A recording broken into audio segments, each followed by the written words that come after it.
Yeah, Alejandro, I mean, I'm in Ballard. You live in Ballard. There's something about, I see the same people in Fred Meyer, QFC.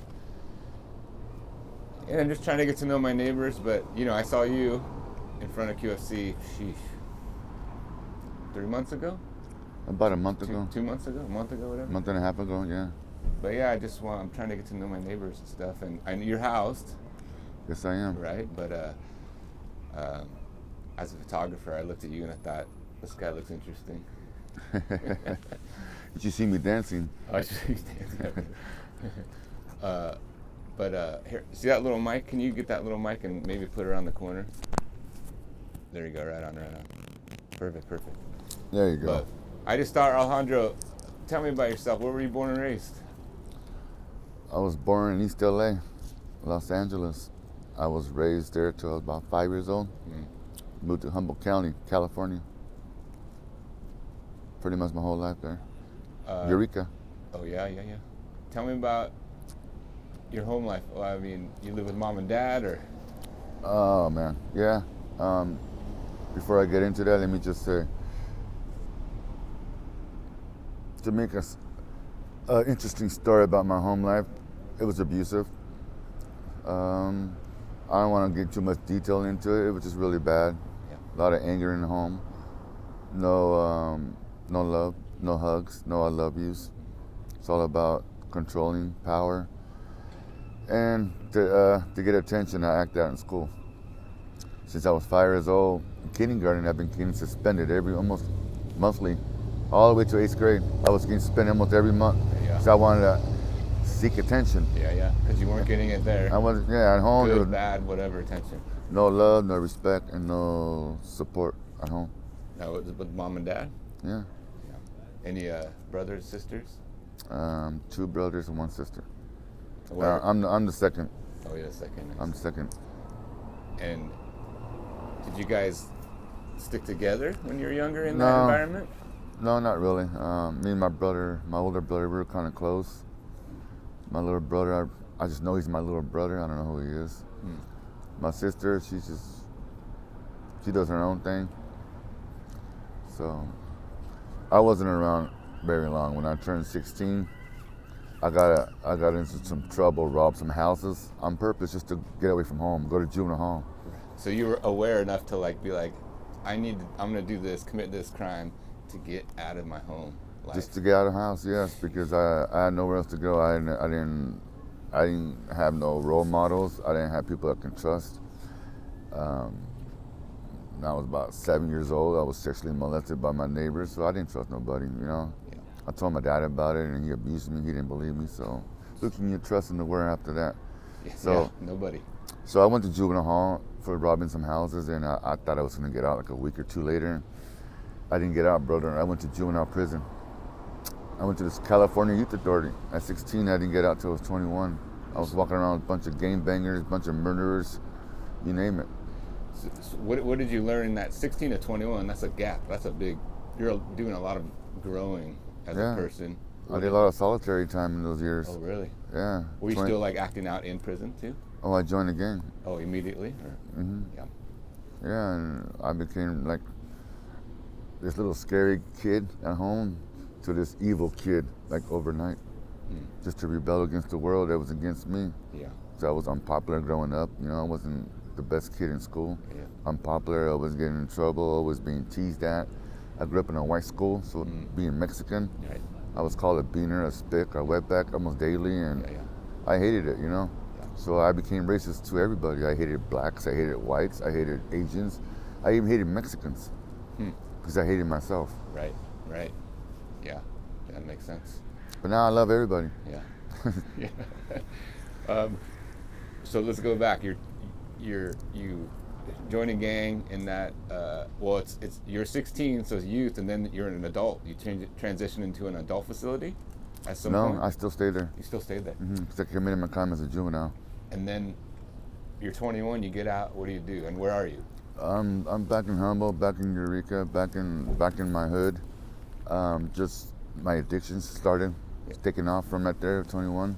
What was your like, Everything. Oh, everything. Everything. Crack, heroin, coke. alcohol. My main ones were alcohol, and heroin and dope, crank. Back then it was crank. Yep. So I became an addict, an alcoholic, a full grown. Yeah. Needle did not come in my arm until like I was 27, 26 years old. And that would be heroin? Yeah. Yep. The first time it was on April 9th. April 29th, I think 2001. Yeah.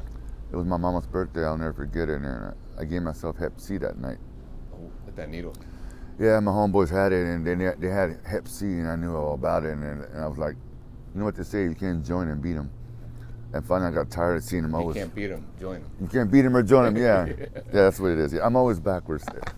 My wife will tell you that, everything's backwards. But yeah, I started slamming dope that night, and I gave myself Hep C on purpose, not caring about the world, about my life, anybody. Yeah.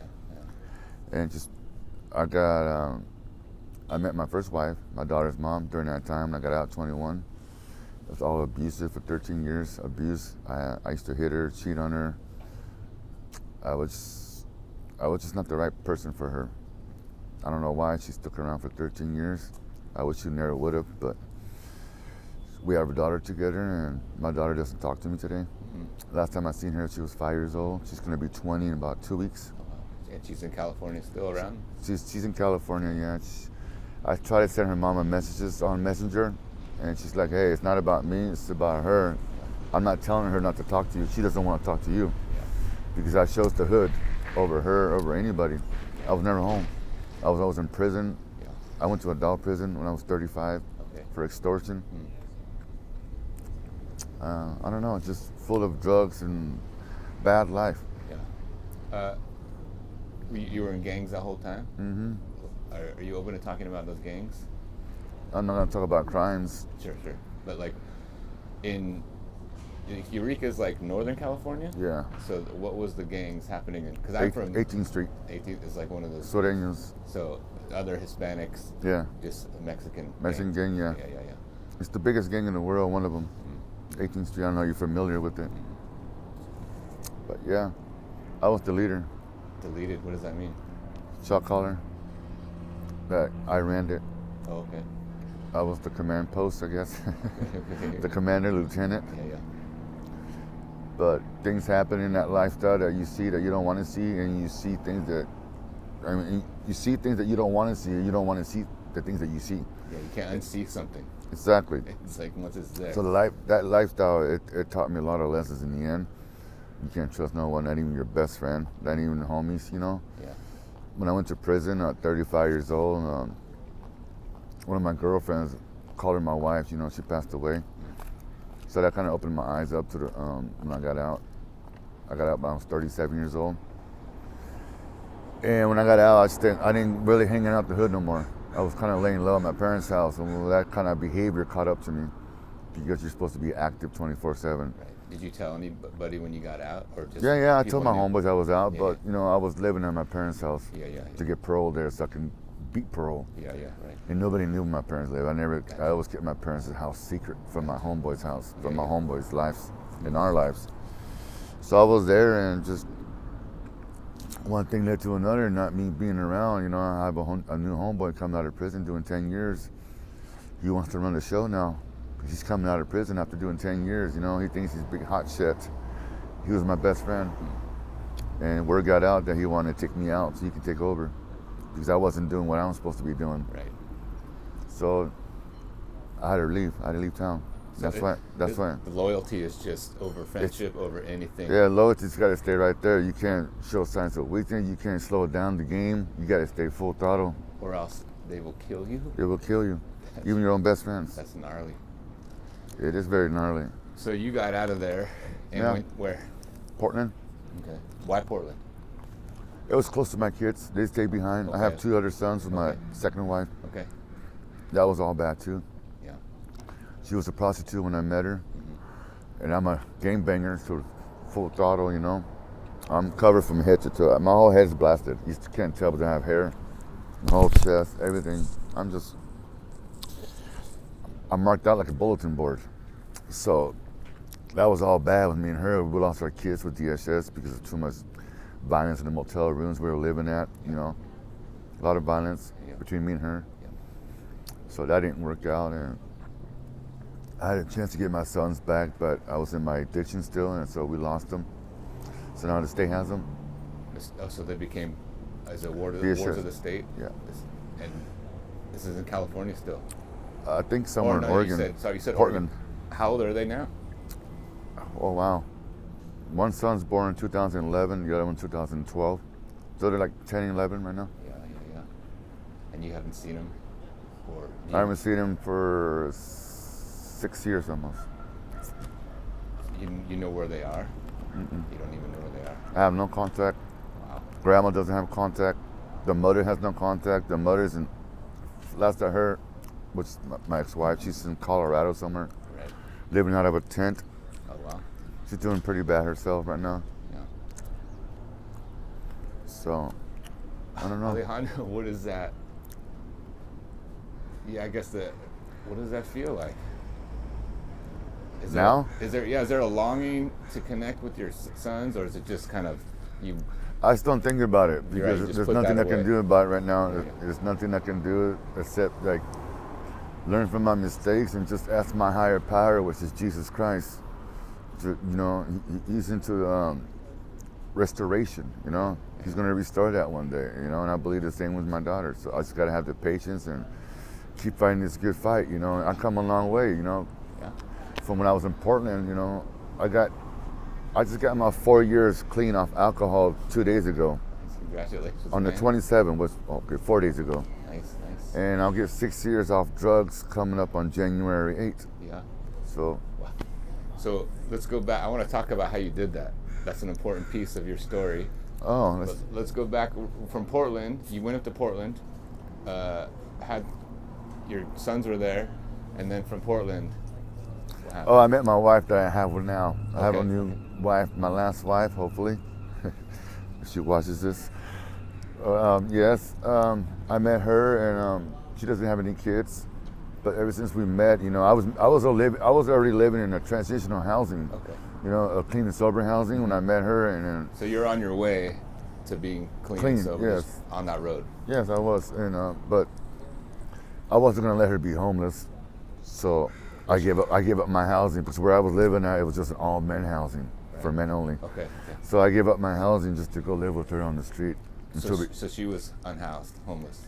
Yes, And so- I didn't meet her unhoused. I met her just while she was visiting in Portland, her family, Gotcha. to go back to California. I see. She's from California. I see. Yeah, I met her out here, and she was in a ending commitment relationship, the process, and when she met me, it kind of helped leave the past from the other ex-boyfriend behind and come with me. Yep. And we grew on that. We built on that, and it's been a long battle. But like I said, when I met you, we have housing now. Yeah. But from right there, we went homeless all the way out to Iowa. Wow. Because she had a grandpa, an old grandpa that was married to her grandma a long time ago. Said we can go out there and live with her, live with them. So we went out there, but it didn't work out. I started drinking again around the guy, because he drinks 24/7. So now I'm an alcoholic. I can't say no to alcohol. Yeah. If I'm around somebody who's drinking all the time in the same house. So we started drinking there, and one thing led to another. We got an argument. He kicked us out. Gotcha. So we were homeless in Iowa. We hitchhiked a ride from Iowa, Denison, Iowa, to Nebraska, Omaha. We were in Omaha for 3 months, and from there we came out here to Seattle. Gotcha. We were living right over there at St. Luke's Church, and doing that right here in Baldwin. But homeless. Yeah, Yeah. all homeless right there, right before the pandemic hit. We were living right over there. And then we said, you know what? I don't really like Seattle. It's too damn cold. It was during the winter. So I said, let's go to Miami. So we went to Miami. How did you get there? On the Greyhound bus. Oh, gotcha. I get Social Security. Oh, okay. I get CDI. I used to work and all that. So I'm in pain right now. So I get Social Security every month. So we used that money to cash our tickets to Miami. So we went to Miami. It took us 5 days on the bus. Right. We were homeless there too. Gotcha.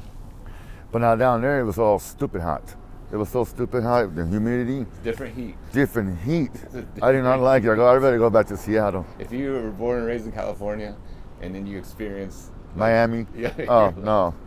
I didn't like it. She didn't like it, man. I mean, it was Brutal. Yeah, one day it was raining. It was like 82 degrees and it was raining. Humidity is It great. was like, whoa. But anyways, come back to Seattle. We ended up getting located right here at this very spot right here by these housing people from Lehigh that got us into tiny homes. Yep. You heard it familiar with the tiny homes? Yes. Okay. We were in the tiny homes for like almost a year. Okay. They helped us get into our apartment where we're at now. Okay. She still works for them. Okay. She Nice. celebrated she got her 30 year yesterday. No, yeah, yesterday was her 30 year Of working. working for Lehigh. Now she works for the tiny homes. She works for them, you know, so now we're giving back what was given to us. Yeah. So now, you know, she works there, and I'm still clean and sober. I'm still working on some issues that I have, like my health issues, my arthritis and diabetes, and my anger. You know, I don't go around and beat people up anymore or anything like that, but I hold my anger inside, and it comes out like silence. I'll ignore my wife, or I'll yell, or I'll say something stupid out of nowhere just to cause a problem or a fight, or I got really bad PTSD. So when I wake up from nightmares from my gang past, Really? or my dad's abusive, my dad left a lot of abuse in my head. So you are having nightmares about that I still do, yeah. in your sleep. Again, because you can't unsee that or you experience that stuff. And that's, capital T trauma. Oh yeah, definitely all the way, man. I to this day I still experience. It feels surreal. I just had one last night too. I'm not sure that has something to do with this morning when I woke up, but I wasn't feeling well this morning. Yeah, I woke up this morning from another nightmare. You know, I remember telling my wife this morning that little bits about it. It was all I can remember was like my homies found me and they were gonna shoot me, and I woke up. I mean, having, like you said earlier, my best friend finding out he wanted to murder you. I mean, that's I gotta guess. just mess with your head, and you know, it'd be like feel paranoid and I would never get paranoid. I'm never paranoid. I'm just very, very alert. yeah, I'm very, very aware. I read people very well. I screen people all the time. yeah. I don't know if it's judgment or not on my higher power's perspective, but I screen everybody. I have to. It's for my protection. Yeah. Yeah. Do you? That's why I didn't bring a knife here today. No, just kidding. I'm just kidding. That's why I didn't bring a knife. Just kidding. I'm sorry. I just like to be funny. And I don't know how. Humor is incredibly important. Incredibly important. Can I ask you something though? Yeah, of course. What's the first letter of Yellowstone? The first letter of Yellowstone. Well, I'm gonna say why. Because I want to know. Sorry. And it keeps going and keeps You may going. continue. All right, I gotta bring back some dad jokes to my daughters. Well, tell me about that higher power. At some point, it sounds like Jesus found me. You got religious. Yes, Jesus found me. Yeah. Well, tell me about that story. Oh, actually, he found me way back when I was 16. When I first went to juvenile prison, I went to the chapel. And I only went to the chapel only because, you know, that's the only time and place in juvenile prison where you can talk to your homies from other units. Okay. 'Cause we all go to church. Okay. Right.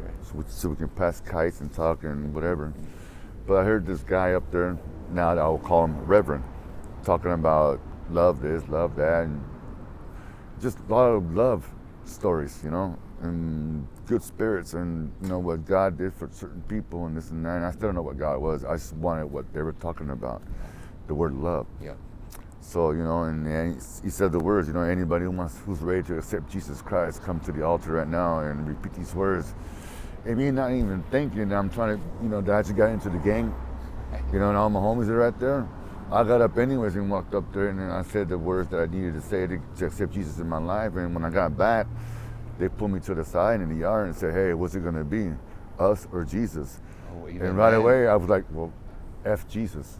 Yeah. Sure. I turned my back on Jesus until, for like 27 years, I turned my back on Jesus until I ended up in Portland 7 years ago. I reconnected in the church, and it's a battle. Yeah. I'm not a perfect Christian, I'm not. But I know Psalms 23 by heart. I know a lot of scriptures by heart. And I know what's right, I know what's wrong, I know what wisdom is and what evil is. So I'm trying my best. Like when we met, like I told you, you know, I've been honest from when I met you. I'm not homeless. I just need help with my family. I have 2 dogs. They're pit bulls. This is where we're getting at. That's where we met. One of my dogs has cancer, so I'm trying to help, get money when I can. I can't work. My wife only works, and our rent's pretty high, and we live in the studio here in Ballard. It's not cheap, man. It's not cheap. It's incredibly expensive. Yeah, so so we try what we can, So it's like it's hard, Yeah. but we're doing it, And it was my spiritual growth, which is Jesus Christ. He's the reason why I'm alive. So He helped me. He helped me escape death many times. Let me tell you the reason why I've escaped death many times. I've been in 3 drive-by shootings that they were all towards me, and every single time, any homie that was around me at that time, they're the ones that got hit. I never got hit. One time, me and my other homie went to go rob a house. We thought nobody was home. Somebody was home. They were shooting at us on the way up the driveway, and all bullets were at my door, and all bullets missed me. My homeboy got hit. When I got diagnosed as a diabetic on my 30th birthday, I went to the hospital and almost died. My blood sugars were almost 1100. I didn't know what diabetes was. I was almost in a coma for like a week. And finally I woke up and I was like, whoa, I have all these IVs. And the doctor's telling me, you're a type 1 diabetic. You know what that is? I would know. So pretty much you need this for the rest of your life. It's called insulin. Anyways, but then when I was in a prison, I was in a riot. I got stabbed right here in my heart, almost next to my heart, like about a half inch away from my heart. The blade went in like that far. When I was about 22 years old, I rolled my car like 8, 9, 10 times in a car accident with my brother, Jose. He went to the hospital. I came out with no scratches, and the whole side of my car was crashed, bent in. It was all smashed in. His side was nothing smashed. I got beat up by my enemies with crowbars and bats, taken to the hospital with staples and everything on my head. Yeah, I've come to death many times, and I want to say he was there the whole time. Yeah. Looking back, I should have been dead a long time ago. A long time ago. And here I am.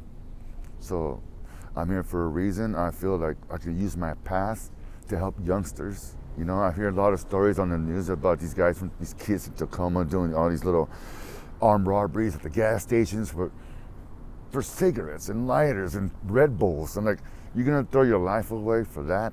You're gonna throw your life away for a color, for a block, for a set, for a homie? It's like, it's not worth it, That's something that you understand. Yes, I lived it. Yeah, it's like... I want to start a ministry one day called gang ministry. Yeah. Because to me, you know what gang stands for? Gangs are not good. I came out with that. That's a great acronym. So I want to do that. Yeah, man. But in order to get there, there's steps. Sure. There's steps, and those steps involve Jesus. I can't do it alone. Yeah. So I gotta go pee. Sorry. No, man, it's fine. Alejandro, man, one more question for you. Is there anything that you want the people of Seattle to know?